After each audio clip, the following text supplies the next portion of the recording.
Welcome to C3AS3R Productions. I was originally going to sit here and tell you how I count my energy and how I make my energy, but I'm actually here to tell you how I count my opponent's energy. Flame is on a 5-turn. We have Trevenant, who is on a 2-turn, and we have Lantern, who's also on the 2-turn. I'm not an expert at counting yet, so this is all a rough guide. Here we go. First things first, Trevenant is in front of my Talonflame, which is great. So I'm going to get one foot move in straight away as he switches. I didn't have to do that. That's kind of a bad play. He comes in. He's got 2, 3, 4, 5, 6, 7, 8. And you see that's a CMP. His arm's gone down and no move has come through. So it definitely landed on a CMP on number 8, which tells me this is going to be an Earthquake.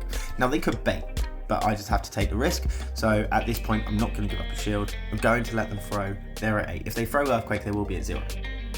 As you can see where my energy is, so I don't need to worry about it. I take the Earthquake to the face, it's a big hit, but he can't actually farm me down before I get to that next surf. And if you follow the count, you can see that he's got to 4 by the time I've got to fire this next surf. So at this point, I'm going to get farmed down. There's nothing I can do. He will be able to farm me down from here. I won't be able to get to another move, and I can't switch up. There's also 2 more moves, which puts Bunnelby at 6 energy. So I still want to keep Talonflame in the back for Trev. We have to come in 7, 8, 9. Diggersby now has double energy. So I'm going to have to shield 1. And I decided to shield the first one. So we're going to shield the first one. I believe that I can't farm it down, but now he's at 5 because it's 5 and 4.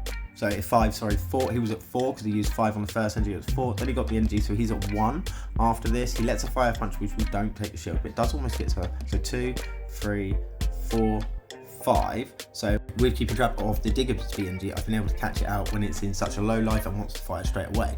And this will ultimately bring the backline out, which will cause us to start the count all over again. So 1, 2, 3, 4, 5, because you saw the mud hit Talonflame there, so that's definitely 5 mud shots they've got through. They're at Rock Slide.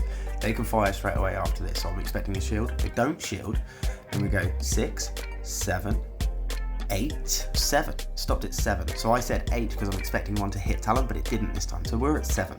Let's see what my opponent wants to do from here. They shield, they get 1 more energy, so they're at 8, and then they fire. So I'm going to have to decide whether to commit the shield. I'm not going to commit the shield. They're at 8, so we're going to take 5 of their energy and get rid of it. So they're at 3.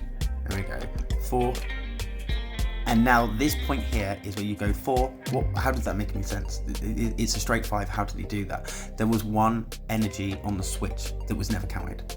So you always have to count the extra energy. He's always 1 energy ahead of where you are if you don't see it. If you don't see the first one come through because it's on the switch, if they switch in, they get energy. So he wasn't on 4 there. He was at 5. But we were able to farm him down.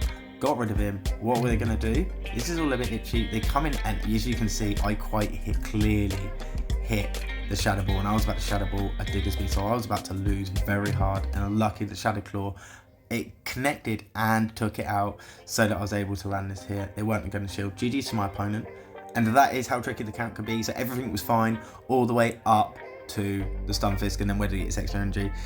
It's a nice little highlight, a nice little thing to point out. Watch out for the switch, because you can be caught out in that 1 energy scenario.